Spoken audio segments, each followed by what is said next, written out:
Am I in the have to get a step up. Lydia Daydahl, Fight Connect TV, backstage here at Octagon in Birmingham. I'm delighted to be joined by a fellow countryman, a victorious Will Fleury. How are we doing? Good, yeah, a lot better than I was half an hour ago warming up. It was a harrowing, like, I don't know what the word is, but I was shitting it a bit, and I haven't been, like, I love fighting. It's something I kind of really gear myself to be like, you're as well prepared as you're going to be. Go in there and fucking enjoy the shit out of it. I felt my hand moving in the warm-up, like I could feel the bone moving in and out. And I was just like, you know, you're kind of trying to be stoic, you're trying to ready to bit like, you're going out there, you're doing this no matter fucking what, you're like, you know, you're here now.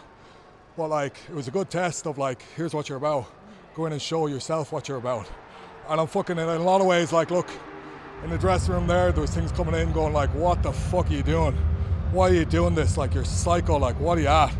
But also, like, fuck me, being on the other side of that now, I'm incredibly proud of how I fucking handle that, like. Well, listen, I'm glad that you actually touched on that, because, like, that's the side of fighting that we don't really hear about too often, you know, where it's I'll be honest, like, I'm not some, like, fucking super hardcore cunt, but, like, normally, I'm just like, it is what it is, you're going in, you're doing your fucking thing, and I genuinely love that buzz.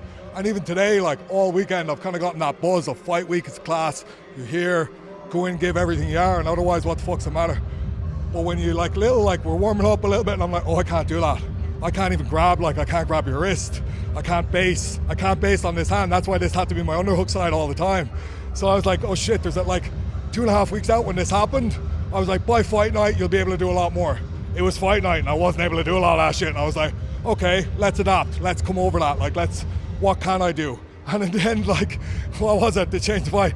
Just I swung that left hand and it dropped him. So it's mad the way, like, I was like, the last thing I'm going to be able to throw is that left hand, and then that's what fucking changed the fight, like. Well, listen, fly or fry is right, you know what I mean? And look, obviously it was meant to be. I know you said initially in your post-fight interview that you weren't entirely happy with the performance. Obviously you had a lot in the lead-up, in the build-up. It was not smooth. It was not, it was a dirty win against the guy I should be beating clean. No disrespect to Didi. He showed up, he gave it a good fuck. Even like, when I was in around that leg, you could see the elbows were straight away in, and that's how I would defend that position. So I was like, okay, that's well trained, good man. And like, I had the hamstring and he gave me the hamstring. So like, not that it was like a high level defense, but it was a very intelligent, like, you have this, but I can smash you here. And when he did, I was like, yep, game played, well done. Like. And obviously you got the stoppage, but the round before that, I mean, we were all watching it on the media camera, the screens, and we were saying, stop it. I was like, ref, did you think yourself at the end of that second round that... Here's what happened. So I smacked him with that left hand, yeah?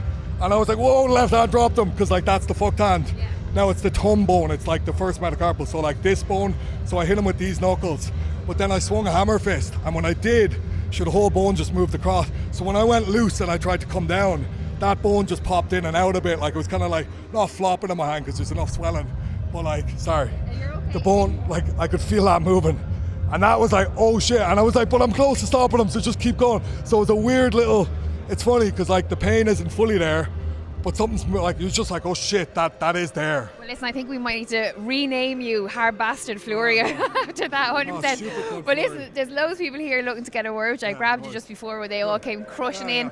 But I'll have to leave it with this. Octagon Ireland, do we think it could happen? Now, this is a fabulous debut for you, but like, they have to come, right? Yes, like, look, like I said, bring me over to Frankfurt, do the big stadium show with me, my hand will be all good by that time. Let's get your number one contender and I'll fight him in Frankfurt. After I win that belt, let's have a homecoming show in Ireland. Let's get fucking a big show in Dublin. Let's get a crowd to it and let's show them what Irish fans are all about.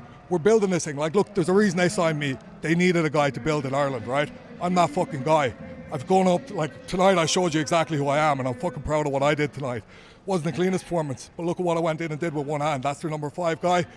I just went in and fucked him in like a round and a half with one hand. So like, yeah, I think you know what I'm about now. And like, I'm fucking showing you. Buy into it. Let's get a big show in Dublin. It's going to be fucking serious, like. We look forward to it. Listen, I'll leave it there. Thank you so much, Will Fleury, for Fight Connect TV.